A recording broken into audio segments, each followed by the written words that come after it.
এটা হলো গ্রামের সবচেয়ে বড় লোকের ঘর, আর এটা হলো একটি কুঁড়ে ঘর। এই কালকে তাড়াতাড়ি চলে আসবে, আমার মেয়ের বার্থডে। যদি না আসো তাহলে আমি তোমাকে কাজ থেকে বের করে দেব। ম্যাম, কালকে আমার মেয়েরও বার্থডে, প্লিজ ম্যাম, কালকে আমি আসতে পারবো না, দয়া করে প্লিজ। হ্যাঁ,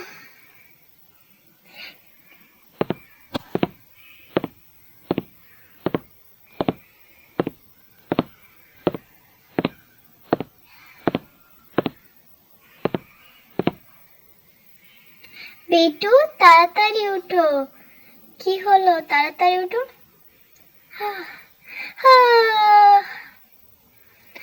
বেটু, আজকে তোমার জন্মদিন, তুমি তাড়াতাড়ি রেডি হয়ে যাও। এ নাও তোমার কাপড়।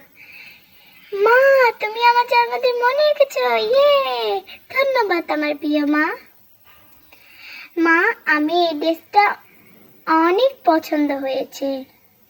ঠিক আছে বেটু, তুমি এটা পরে ফেলো, আমি একটু নিচে যেতে হবে, ঠিক আছে আমার সুইট মাম্মাম। এ নাও, আমি তোমাকে কাপড়টা দিয়ে গেলাম, পরে নিও, ঠিক আছে। আর শোনো, কালকে যাতে তাড়াতাড়ি রেডি থাকতো। ধন্যবাদ মা, আমি এক্ষুনি পরে নিচ্ছি। ঠিক আছে সোনা, আমার মিষ্টি।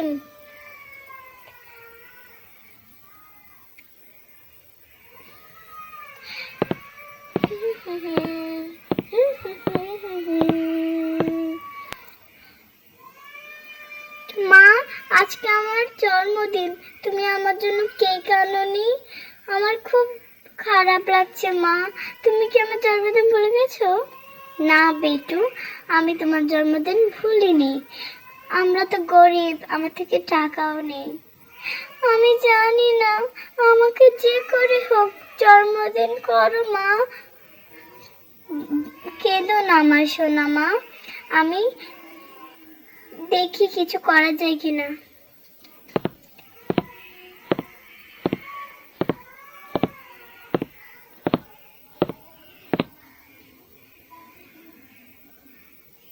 ওয়াও, ওকে দেখতে কি সুন্দর লাগছে। ওয়াও, এই শোন, তাড়াতাড়ি ঘরটার গুছিয়ে রাখো,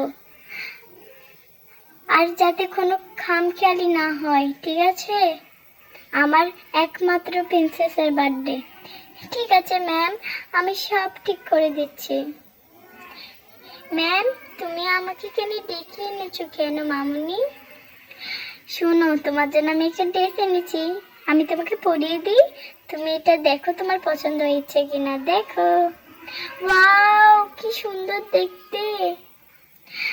ওয়াও, আমাকে কি সুন্দর লাগছে, আমি তো আমার দিকে নজরই ফেরাতে পারছি না। So sweet. তোমাকে কি সুন্দর লাগছে মা, তোমাকে এই কাপড়টা কে দিয়েছে? ধন্যবাদ আমার প্রিয় মা, এটা আমাকে ম্যাম দিয়েছে। এই, তোমরা দুইজন একসাথে কেক কাটো। ম্যাম, আপনি এত ভালো, আমি তো আগেও জানতাম না।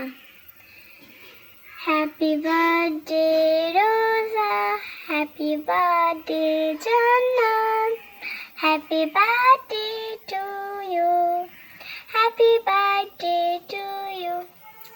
তো ফ্রেন্ডস, তোমাদের এই ভিডিওটা ভালো লাগলে লাইক এবং কমেন্ট করতে ভুলবেন না। আর পরবর্তী কি নিয়ে ভিডিও বানাবো তোমরা আমাকে কমেন্টে বলে যাও। আমার